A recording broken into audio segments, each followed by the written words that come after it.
It's no surprise that food today is getting more expensive. At least here in the United States, we're experiencing inflation. And many of us are asking ourselves, how do I eat healthy on a budget? How do I continue to feed my body and fuel my body with great food and make sure my family's eating well without breaking the bank? And that's exactly what I want to share with you in today's episode. Some of my thoughts and strategies on how to make nutrition incredibly affordable and exactly what to buy for breakfast, lunch, snack, and dinner. And that's how I want to approach things. In this video, we're going to go through some of my favorite foods for breakfast, for lunch, and throughout the rest of the day, I'm going to tell you what I recommend you do buy, different kinds of cuts of certain things, and certainly what to avoid. And I also, before we kick into the specific foods, I want to talk a little bit about mindset when it comes to nutrition and cost. I think many people can just look at the box cost. It's like, how much does this box cost versus something else? And I think that's one way to look at it. We ultimately want a lower total number on the grocery bill. But it's also important to think about things in terms of cost per nutrition.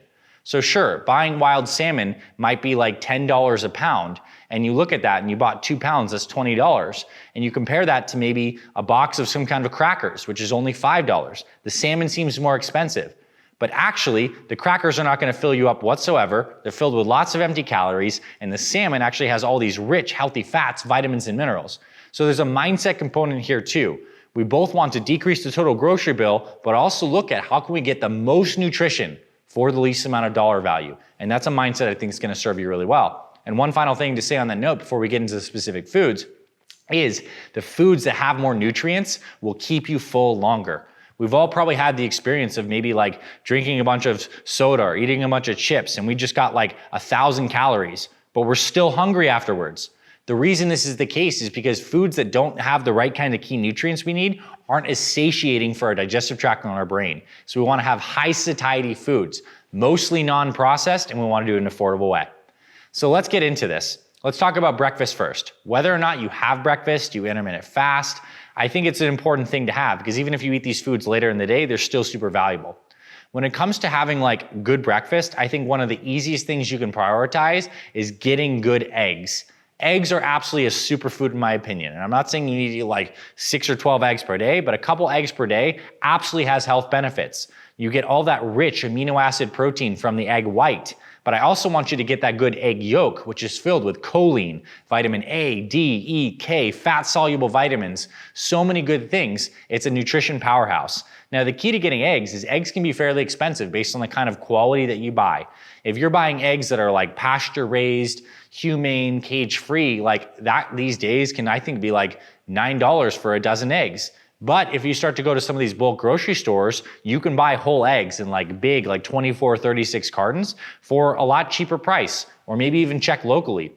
But I firmly do believe that a couple eggs, even if the cost is, let's say it's around 25 to 50 cents an egg, still can be a really good budget option. If you have 3 eggs for a breakfast, that's $1.50. It totally kicks the crap out of any Pop-Tart or any kind of other pastry kind of thing that you might want to buy or some kind of breakfast bar. You're getting so much nutrition that'll keep you full. And if you do have the money to buy up for some quality to get a really good yolk that's a little more orange versus yellow, indicative of more vitamins, it's even better for your health. So I love the idea of eggs. Other things you can do for breakfast is maybe consider getting some Greek yogurt or something like that in bulk. In the morning, I'm a big believer in getting a good amount of protein in the morning. It's going to keep you full. It supports a healthy metabolism. We combine proteins with good fats in the morning and keep the carbs a little bit lower. You're going to benefit from that. So maybe you buy an apple or an organic apple. You slice that up with some Greek yogurt and you have 3 hard-boiled eggs. Or maybe you use those eggs to make a little bit of an omelet and a scramble and you throw in a bulk bag of some baby spinach that you saute into a little bit of an omelet and maybe you get some cheese you can sprinkle in. I know you can get a breakfast that's certainly under $3 that's very nutritious and feels great. Another concept that may work for you, especially if you buy the ingredients in bulk, is to do breakfast smoothies and shakes.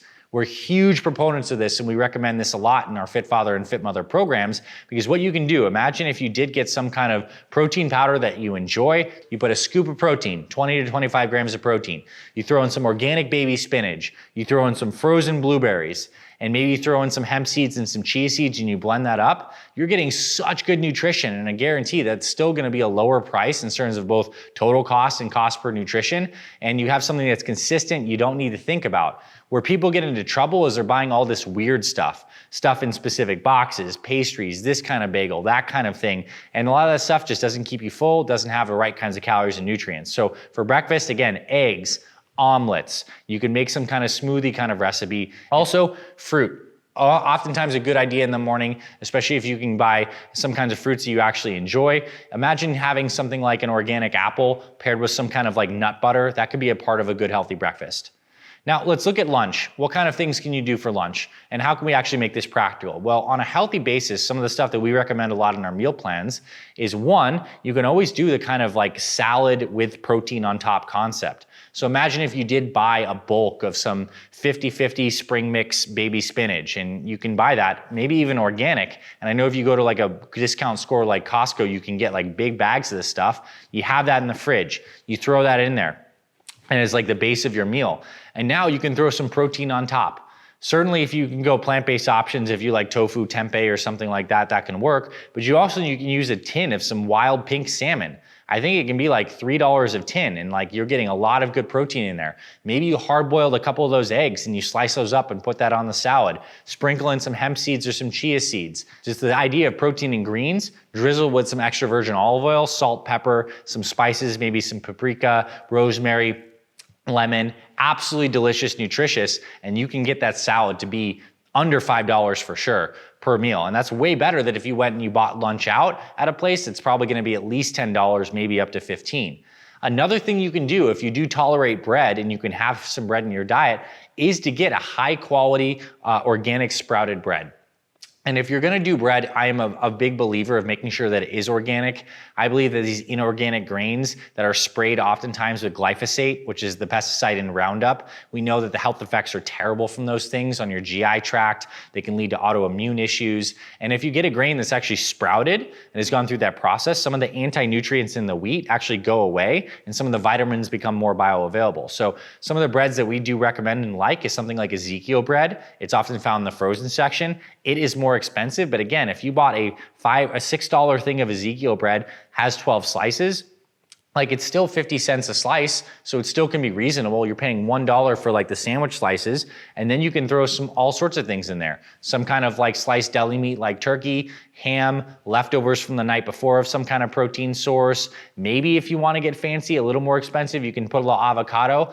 And then the condiments that are great for these kinds of things are mustards, hot sauces, low sugar barbecue sauce. You can make a little sandwich that tastes totally delicious and is of good value. So I think the bread concept is really good.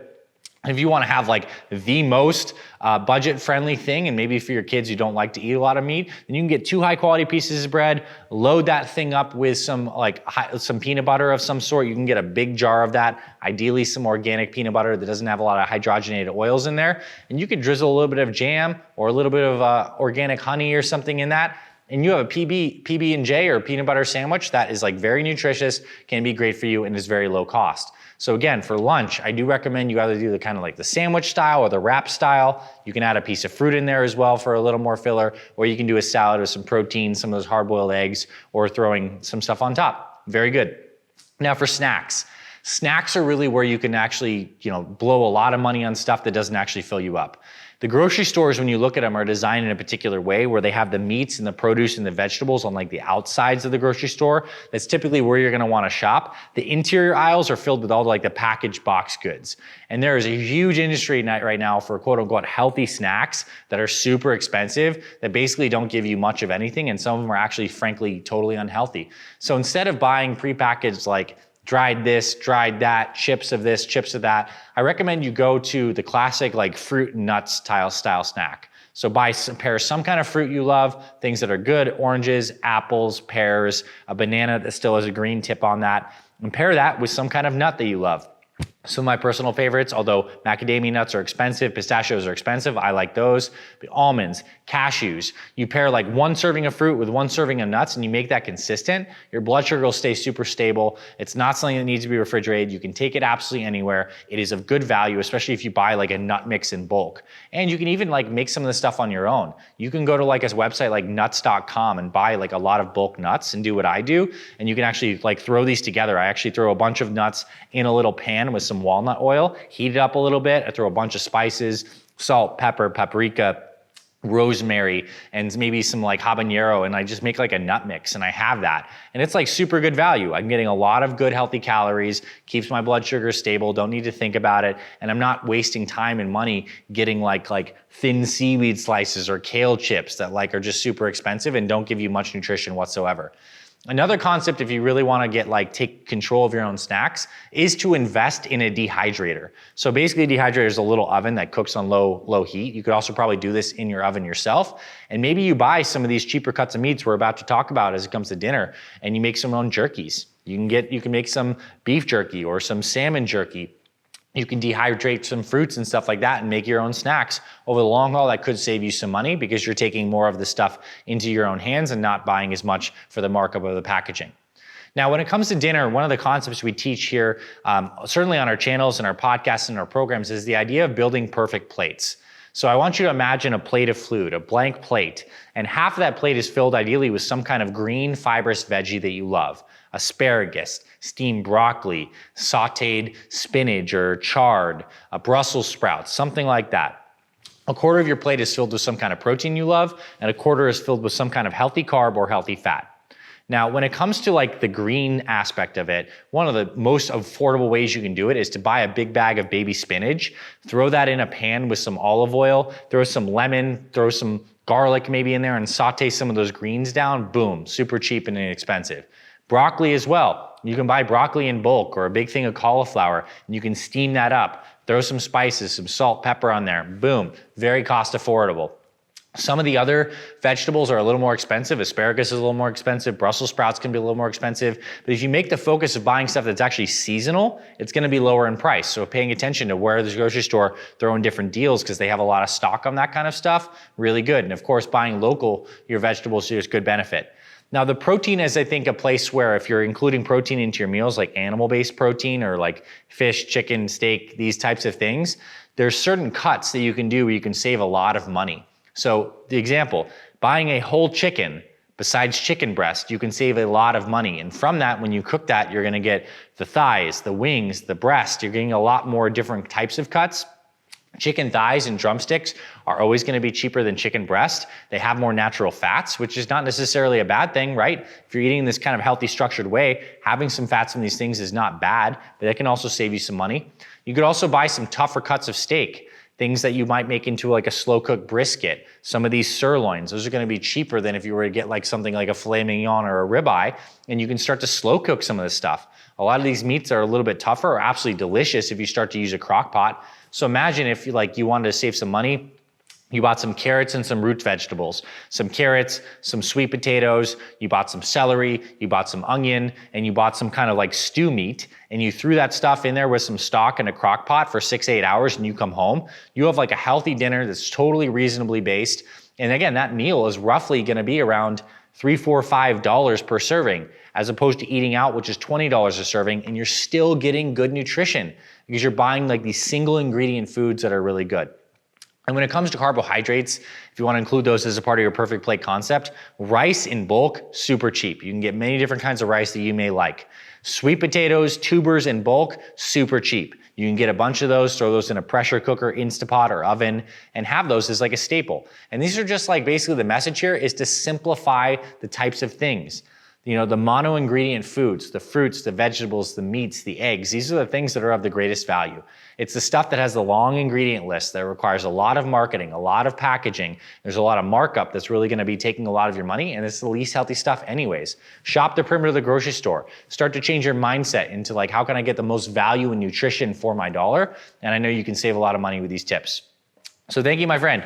Hope you found this valuable. If you would like a step-by-step done-for-you meal plan, and exercise and supplementation guidance and mindset coaching, we have our Fit Father and Fit Mother programs, which are the best programs online for busy moms and dads over 40. There's links in the description. You can check that out. And also, if you want to really try our stuff out, we have some free meal plans and workouts also linked in the description. I want to recommend you check that out because we'll get into some other budget stuff. And in fact, in our full programs, we have a full module on how to make healthy eating on a budget even there. We also talk about alcohol and what kinds of things, how much can you drink there, the right kinds of supplements. So much good information, but most importantly, action steps for you to take. Hope you found this valuable, my friend. Thanks for stopping by today's episode. This is Dr. Anthony Balduzzi signing off. I'll talk to you very soon.